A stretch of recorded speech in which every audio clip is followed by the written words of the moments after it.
Dans un tour, cher Roland, chaque centimètre est le début d'un tour. Nous sommes dans un des points de vue stratégiques du tour de piste de Longchamp, et c'est le lieu où soit on accélère, soit on ralentit. Et c'est le lieu le plus stratégique où les plus habiles arrivent à prendre la tête du peloton et les plus prudents perdent quelques places. Mais dans une affaire d'homme, on a affaire à un peloton tout à fait affûté qui tourne à Longchamp en 3,30, 3,40. On va s'en servir comme alibi. Voilà. On va utiliser. Et comme Georges Conchon était tout à fait habile sur le plan de l'écriture et de l'observation, il s'est dit on va prendre un groupe, on va utiliser un groupe qui est un groupe d'amis qui partagent des valeurs, qui partagent des moments de convivialité, des moments de rencontre, des moments où on est ensemble entre garçons. Et on va faire éclater ce groupe parce qu'on va lui demander de choisir, de s'investir entre la rumeur et la vérité de sa conscience. Et ce peloton, il est constitué de 11 comédiens. Il y a Jean-Pierre Bernard, il y a Alain Clessens, il y a Jacques Giraud, il y a d'autres acteurs formidables. Greg Germain, salut Greg, bien sûr qu'il y a Greg Germain, avec qui j'avais eu la chance de tourner dans ma jeunesse Les Médecins de nuit, et c'était formidable.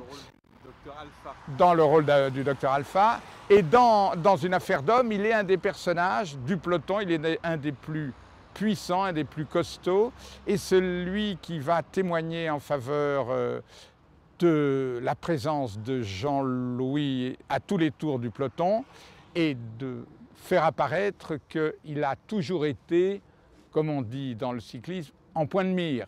Et chacun va être affronté, à être confondu, à être confronté à sa vérité. Et si Jean-Louis Trintignant était coupable de ce qu'on lui reproche dans le film, il aurait été d'une habileté diabolique et ça aurait donné raison à Claude Brasseur. Et si Claude Brasseur avait raison, il se serait fait enfumer par l'amitié de Jean-Louis Trintignant qui lui proposait, et qui l'a même aidé à couvrir l'achat d'un appartement. Si la question est, est-ce que le nommé Faguet a cherché à acheter l'amitié du commissaire divisionnaire Servol? La réponse est oui. Si la question est, est-ce que ça a marché? La réponse est oui. Si la question est, est-ce que maintenant le nommé Servol croit que Faguet a tué sa femme? La réponse est oui, oui, oui, oui et oui. Georges Conchon est au dialogue ce que René Vietto est à la descente du Tourmalet. La réponse est oui, oui. C'est un orfèvre, c'est un inventeur, c'est un dialoguiste. Il a de la musique, Georges Conchon, il a de la fantaisie, il est bien équipé musicalement, il dit les mots, il les trouve. Moi, je sais qu'il ne ment pas. Il ne ment pas, mais c'est pire. Il se trompe de tour, mais il se trompe de bonne foi. Et là, nous n'y pouvons rien. C'est du béton. Crime parfait. Pourquoi ça tient le film? Pourquoi les dialogues? Parce qu'il nous renvoie à une période, à une époque qui a été musicale, où on avait le temps de dire des mots en entier. On ne coupait pas les mots. Georges Conchon disait la réponse est oui. Il structurait ses dialogues au-delà de c'est oui ou c'est non. Il nous rappelait que ce non partait d'une question. Et là, moi, ce que je suis en train de m'entendre vous dire, c'est que cette découverte, je l'ai faite au moment où Georges Conchon écrivait le dialogue. C'est lui qui souhaitait dire le dialogue au masculin. C'est le dialogue, ce n'est pas les dialogues. Et il souhaitait dans le générique, il y a dialogue, sans S, Georges Conchon. Il était un artisan, il savait l'écriture, il aimait l'écriture et c'était un moyen dérivé d'emprunter les chemins. Parce que Georges Conchon ne ressemblait pas physiquement, il le disait, il avait un physique de notaire de province. Et sous ces airs-là, la malice, l'intelligence, la subtilité, l'insolence, la clairvoyance, et puis comment dire, le goût du groupe. Il aimait les copains, il aimait Carmet, il aimait Depardieu, et il n'était dupe de rien, ni de la production, ni des honneurs, ni de... C'était un être parfait. Faguet a tué sa femme ici. Exactement ici. Oh, mais rassurez-vous, Faguet va s'en sortir blanc comme neige. Parce qu'il a des amis en or. Crime parfait par ami interposé.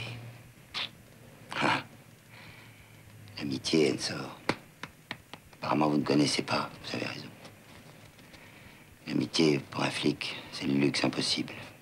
Concernant le casting, Georges Conchon venait d'écrire Le Sucre, où il avait découvert Depardieu, et il en était enchanté. Et c'est lui le premier qui m'a dit, mais il y a un rôle de flic là que Depardieu pourrait bien assurer.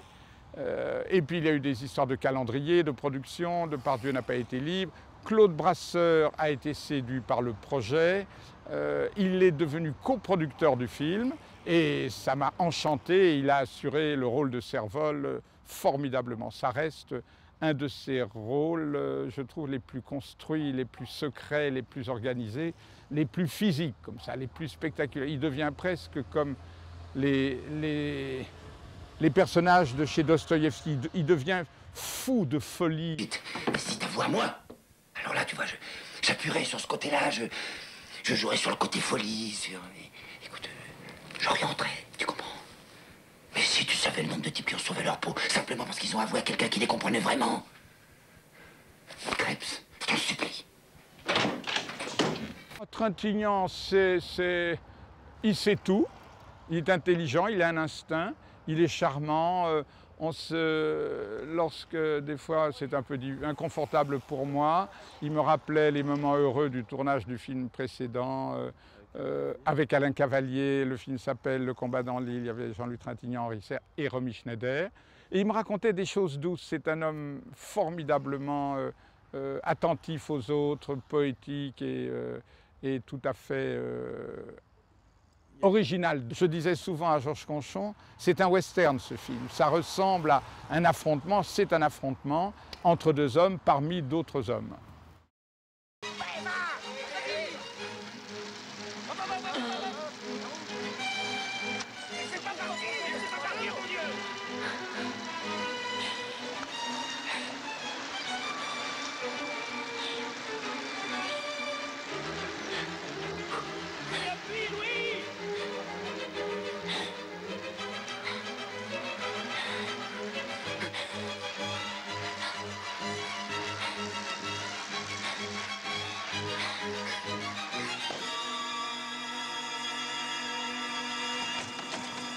Oui, c'est le lieu, c'est l'affrontement, c'est un côté hockey choral. Claude Brasseur a fait chuter violemment, méchamment son pote, son ami Jean-Louis Trintignant d'un coup d'épaule, doublé par Daniel Vérité, exceptionnel. Et Jean-Louis se retrouve au sol, le visage complètement en sang. Et le film se termine sur l'échec de l'amitié de Claude Brasseur et de Jean-Louis Trintignant, sur l'échec de l'enquête de Claude Brasseur, interprète du commissaire Servol, et sur la réussite, je ne dis pas pharaonique, mais sur la démonstration, l'intelligence, la stratégie de Jean-Louis Trintignant. Je l'adore, cette fin, je l'adore. On considère le spectateur adulte. On ne lui dit pas « il a fait ça, il va payer », etc. Il y a toute l'ambiguïté de la vie, toutes les ambiguïtés de la vie, tous les secrets, tous les parcours, tous les fantasmes, tous les procédés manichéens ou plus habiles.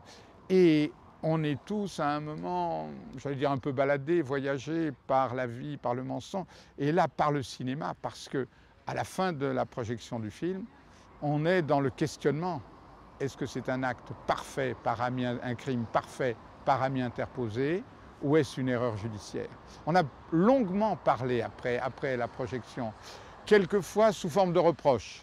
Et moi, j'étais à 100% accompagnant Georges Conchon et je trouvais ce choix artistique totalement intéressant, original. Et on sortait de la salle avec des questions et non pas avec des réponses. On a pris des beignes, la production a été opposée à ça. Elle trouvait